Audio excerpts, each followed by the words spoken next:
Hello and welcome back to the Technology Policy Institute's podcast, To Think Minimum. It's Monday, May 8th, 2023. I'm Tom Leonard, President Emeritus and Senior Fellow at TPI, and I'm joined by my colleague, TPI Senior Fellow Sarah O. Lamb. Last month, the Facebook Oversight Board issued a policy advisory opinion on removal of COVID-19 misinformation. We're delighted to have as our guest today John Samples, who is a member of the Oversight Board, to discuss the report and more generally, how platforms should treat complex issues like COVID information. John is Vice President at the Cato Institute. He founded and directs Cato's Center for Representative Government, which studies the First Amendment, government institutional failure, and public opinion. John is also currently working on a book-length manuscript about social media and speech regulation that extends and updates his policy analysis why a government should not regulate content moderation of social media. We're delighted to welcome John to the podcast. Thank you very much, Tommy. Mentioning the book reminds me that as I was thinking through the issues for this podcast, I realized that I might have, because the book is about the same sort of issues that Meta deals with, and that I might very easily, without intending, confuse my own views with what is the sort of Meta rules or the Meta position or anything, right? Because when you think about it, you have to think about what they've done and you think about it. And naturally, like everyone else, I think I'm right. So I might misrepresent. But what I'll try to say is that there is a difference here between Meta and its rules and the Oversight Board and what it does and me. And I'll try to indicate where I'm voicing my own view today. That's good. How close is the book to being finished? I've turned in a 60,000 words. And then in the last bit of that, I realized that I needed to write a chapter on elections and then maybe a concluding chapter. And I think the elections chapter will be okay. The elections part's very interesting and just can't omit it. I'm more interested in institutions, and most of the book is about that and trying to come to terms. It became narrower over time. It's largely about Meta, but fortunately, I think Meta has done the most in trying to build these institutions. And so, like them or not, they're out there. And as far as I know, almost all of it's public. You can find stuff about them. The answer is it's going to be finished. I've written 3 books now, and this notion, when you ask someone that, people would always say, a book is done when it's done. Right. You're just procrastinating. But no, that's true. It really is. You only get one shot with a book, and you got to make it as good as possible and make as much of a contribution as you can make. That's the trade-off with getting it done, getting it off your back, and going back to sleep through the night, and all those sorts of things. I'm sure most of our audience is somewhat familiar with the Oversight Board, but maybe you could just refresh us on what the Oversight Board's remit is and what its authority is. The deep history, the sort of quick history is that many people will remember that for many years, all social media were really widely praised and so on, and there was no real problem. Content moderation existed, content moderation being the taking down of content from a social media site, or suppression of it would be another word, or also affecting it in such a way that reducing the audience for some content, which are the 2 major concerns. All of that was pretty non-controversial till 2016 and the presidential election then. But other things happened throughout the world, too, that made it more controversial. And of course, we live in a political system in the United States. This is true elsewhere, too, that's highly polarized and led to really putting content moderation on the public agenda in a big way. Mark Zuckerberg's response at Meta was to come up with an ideal of a kind of court-like system.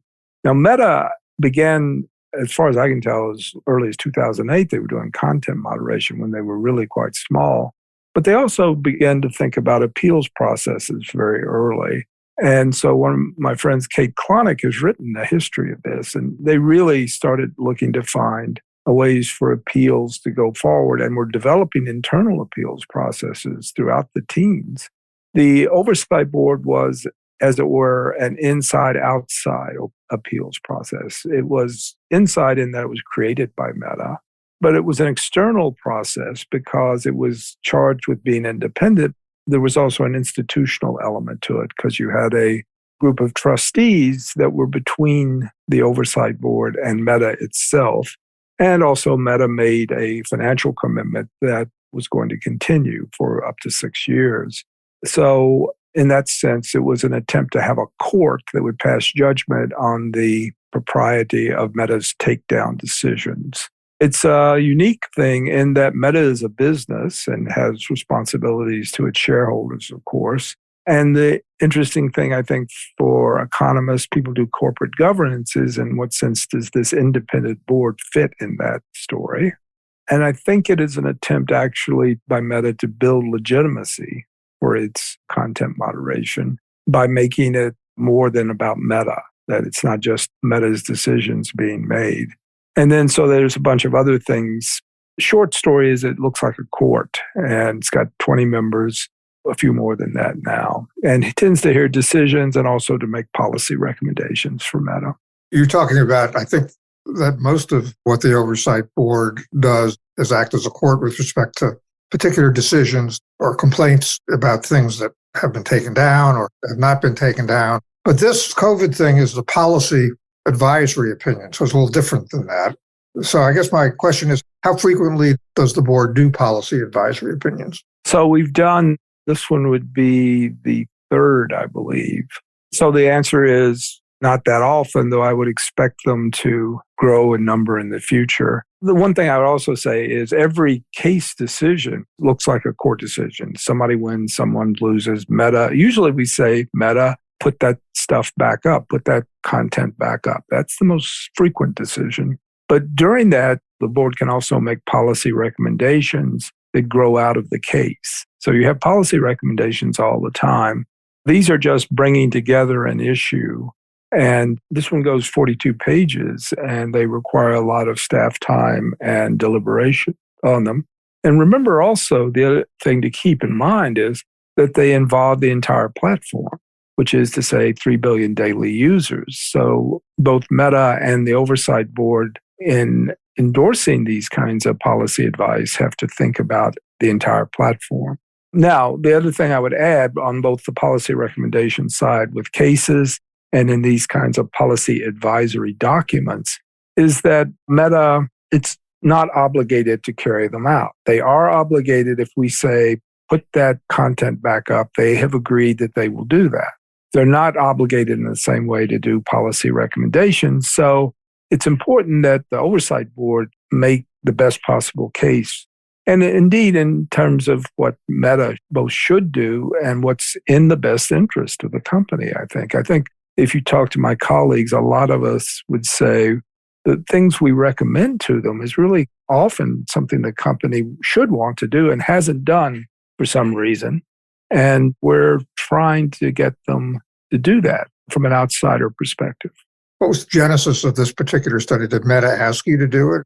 Policy advisory requests come from Meta, and they have to come that way. Although sometimes I would say informally that I think there's a kind of fusing of interest in which we have a series of cases. In this case, we had a couple of cases about COVID, and there's political controversy, political debate and discussion. And then the Oversight Board looks like a good thing, and Meta thinks having the oversight weigh in is a good thing. But the actual formality is, in this case, they said, this was last year, it's been a couple of years since we started what is really a kind of special COVID regulation, so related to the COVID epidemic or pandemic. And we've carried out a policy. And by the time, middle of last year, fall of last year, Meta said, we've taken down 27 million pieces of content.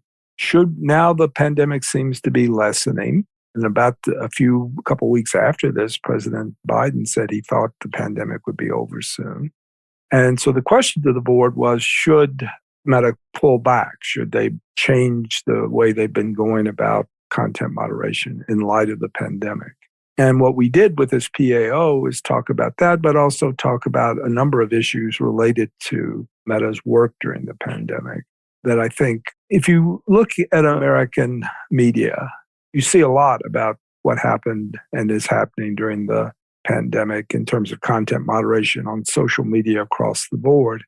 What we tried to do here was say, look, that discussion's going on. We want to get some concrete suggestions, concrete ideas that in a sense respond to a lot of the things that are being said right now. So instead of trying to decide these really contentious issues that are about content moderation, what happened and who did what, we tried to come up with some ideas that everyone should be able to agree to and Meta should be able to down the line. So it's a pragmatic thing, really. Being pragmatic for 3 billion people is a challenge.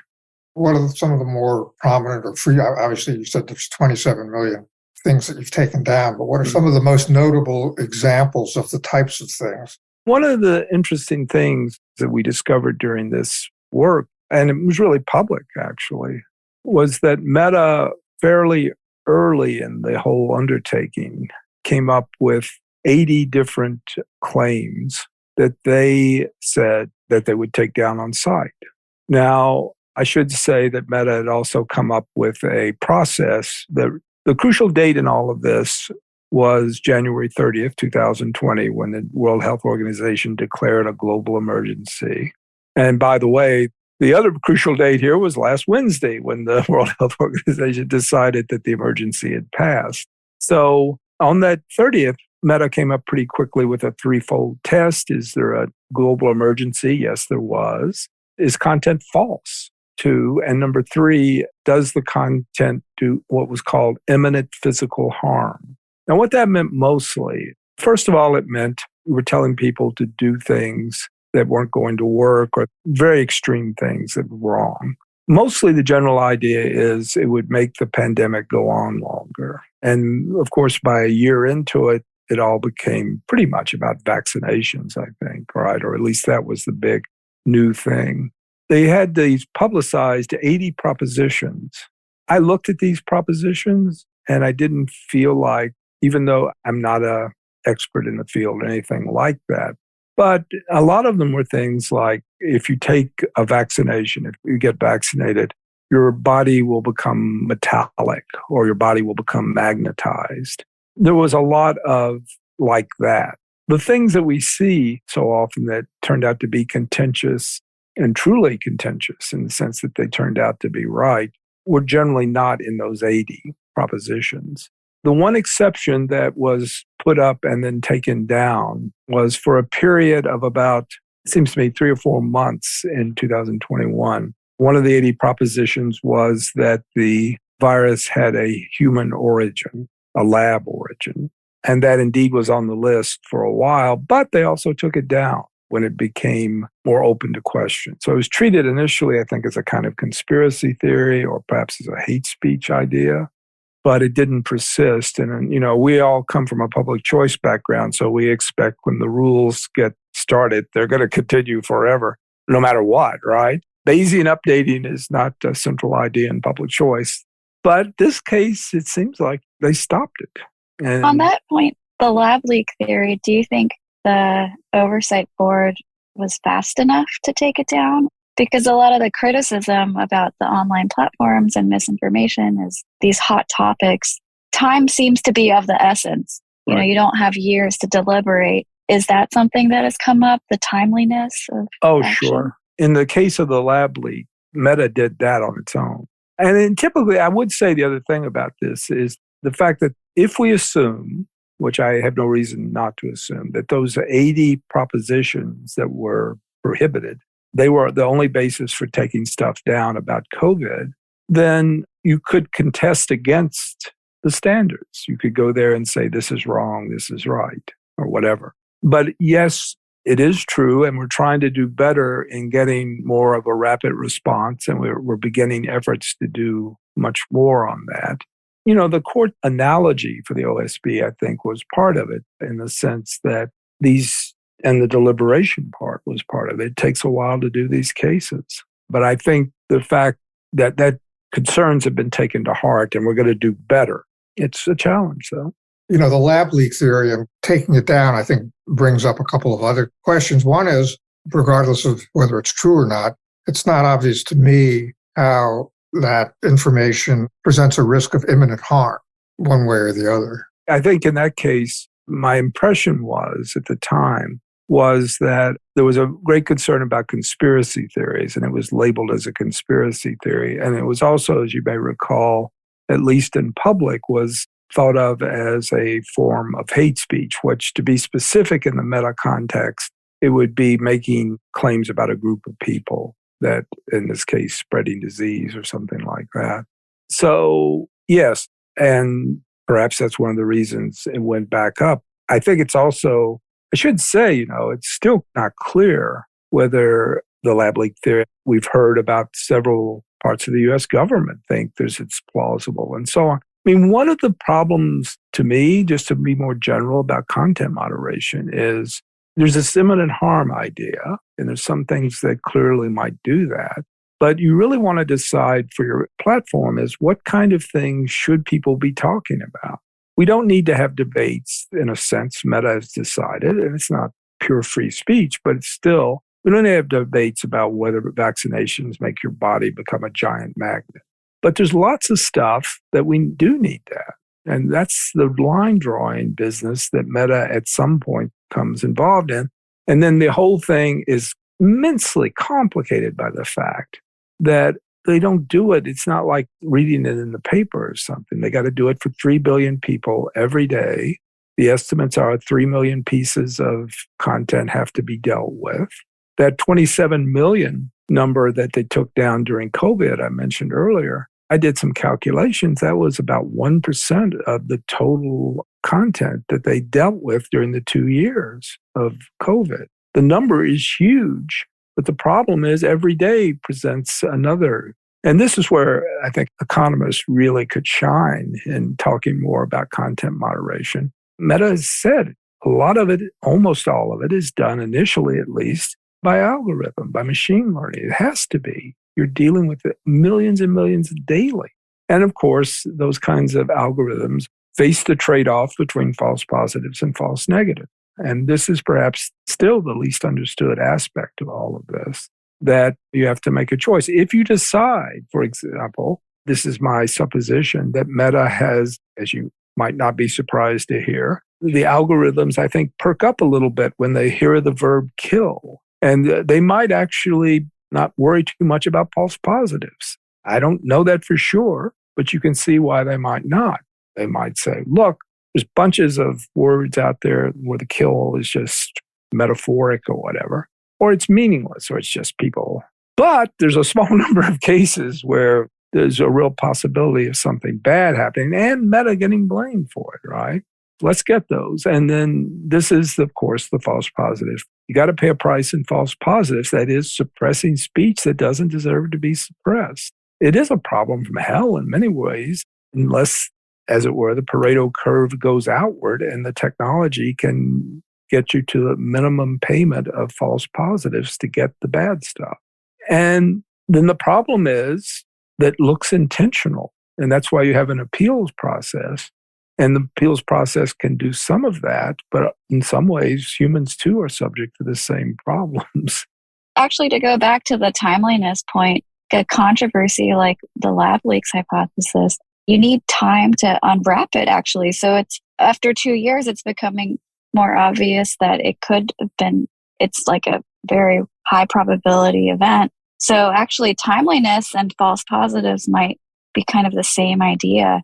How long do you have to let the truth come out versus making a type 1 error or type 2 error?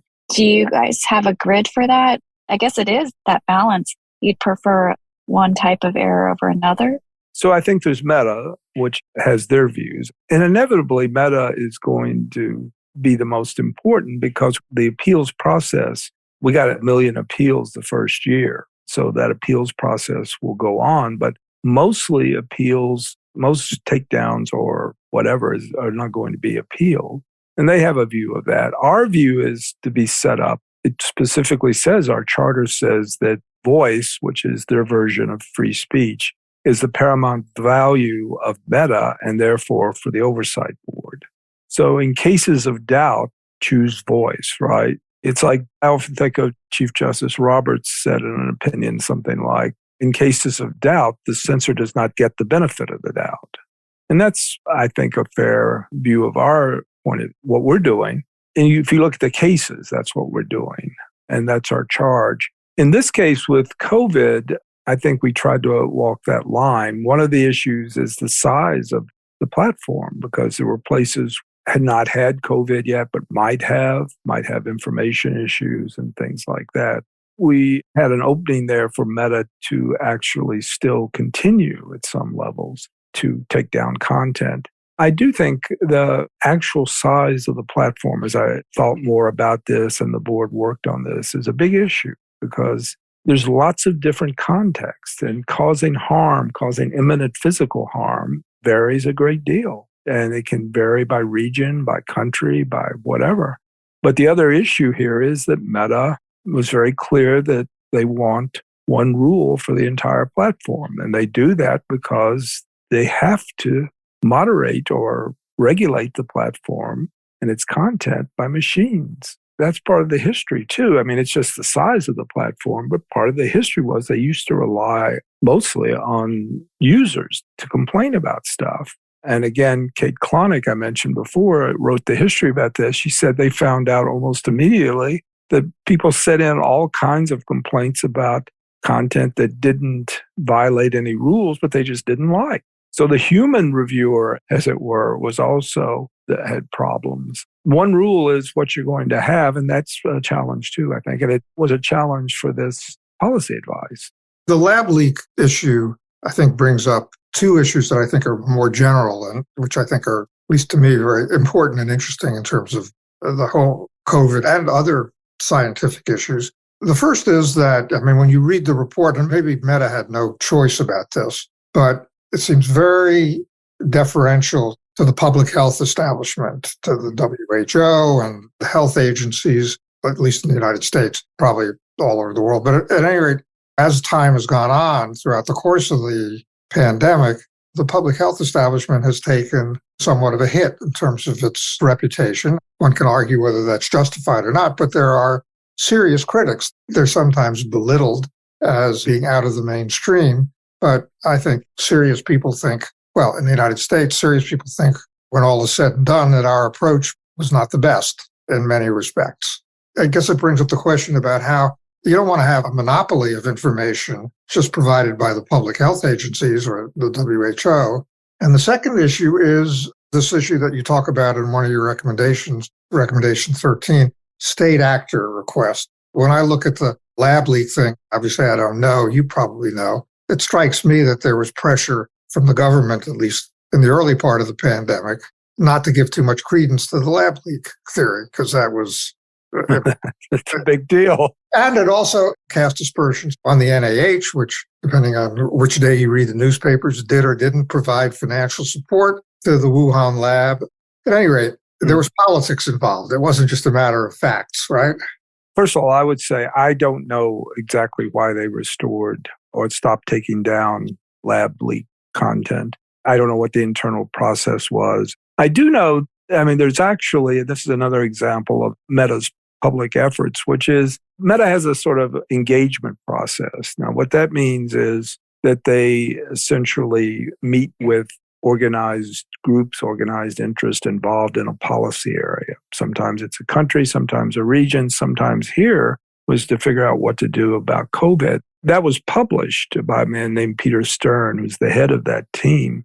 And in that publication, he revealed that part of the debates they had was that some people, and most of these people are experts of one sort or the other, that people had expressed a concern that if they relied too much on the public health authorities, particularly the World Health Organization, that it would, over time, might discredit them. But I do think that the way they had set up the decision process, which was the emergency, falsity, and the harm, they were inclined to go to a recognized expert, but not just a recognized expert, not just in the United States, but throughout the world, right? And so that was a tendency toward the World Health Organization, although we know from these lawsuits in America that there was also the CDC mattered and so on. Now, to the issue, though, certainly on the board, there was a concern that you just expressed, that it's not a good idea to have I mean, that's the whole free speech idea in another version. It's not a good idea to have a monopoly control, that there's a lack of contention. Even there can be mistakes made, even if there's not worse things and with worse motivations, but certainly mistakes can be made. So our response there is in the PAO, which is both a call for going through and making sure that the prohibitions that they are acting on are taken down are still true, and also to have a much more variegated decision-making process with more interest, not a biased process, or to make sure the process is not biased, so that you have not just organized interest, but a broad. I think probably what will happen now that the global emergency is over, that Meta will look to more local, that is, national or regional health authorities. But still, there's the same issue.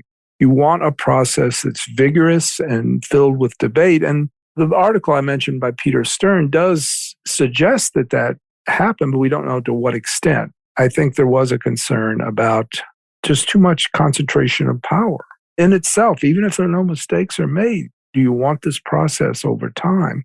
And the PAO suggests no, you want to move toward a more pluralistic process and debate than you had. The other thing about the governments was obviously in different ways, the members of the oversight board have government concerns, sometimes from experience, sometimes the United States from our traditions and our constitution, legal arguments. And so what you have in there is, on the one side, what were government requests that were made, and to be at least transparent about those. These kinds of situations, it's going to be tough to keep the two separate. It turned out to be that way. But I think there needs to be a clear transparency on what governments were looking for, and that's what's called for here. The other side of it, of course, is what I think we know from public debate that's harder to deal with by Meta or in general, which is you end up with government and these companies entangled in ways that are unclear in themselves. They may even be unclear to the people involved in the entanglement, right? And so what we have tried to do is set a clear criterion for when they need to be transparent about it. But it also, some of the entanglement, I think, goes beyond that. It's more, often Meta was asking government officials about particular claims. And I think for people who are certainly classical liberals or similar to that, there's always a concern when that kind of entanglement takes place. But even in the United States, such entanglements don't necessarily rise to the level of constitutional violation. So we tried to get as much as we could in a reasonably clear criterion for revealing government actions and how they relate to social media. And I will say on my own part, yes, I think the connection between the very extensive, Meta has 200 million Americans. These are extensive platforms for speech and for preparing for, the run-up to elections and so on. And the interactions with government may be inevitable, but they are a matter of concern. That's what we try to act on here in a pragmatic way. I know the report is intended to be prospective rather than retrospective, but obviously what you do prospectively depends on what you've learned prospectively. There is a somewhat well-known incident about a group of experts, MDs, who recommended an alternative approach, which they called focus protection. This basically gets to the lockdown issue, which said that we shouldn't be stopping everything. We should focus protection on the most vulnerable, essentially, and have other people go about their business, get the kids back in schools, etc. There's evidence of emails among the highest officials at NIH saying we should shut this down. So I'm curious whether, maybe you know or you don't know, or maybe you can't say, whether that was conveyed to social media platforms like Facebook, like Meta, how explicitly or implicitly it was conveyed, whether they had a policy of, if not taking down, suppressing the importance of those posts. What I will say is the board was interested in this question, and Meta was asked about it. And Meta said that their policy of suppression did not concern policies. That is to say, what they were after was things that told you to take false cures, that told you that the virus was not more dangerous than the flu, that told you the magnetic thing or that the vaccinations would cause something totally bizarre. So they were trying to get to the question of people's kind of offering medical advice in a way. They said that. I have heard people say that issue you raise, that particular group of people, group of experts, concerned Twitter more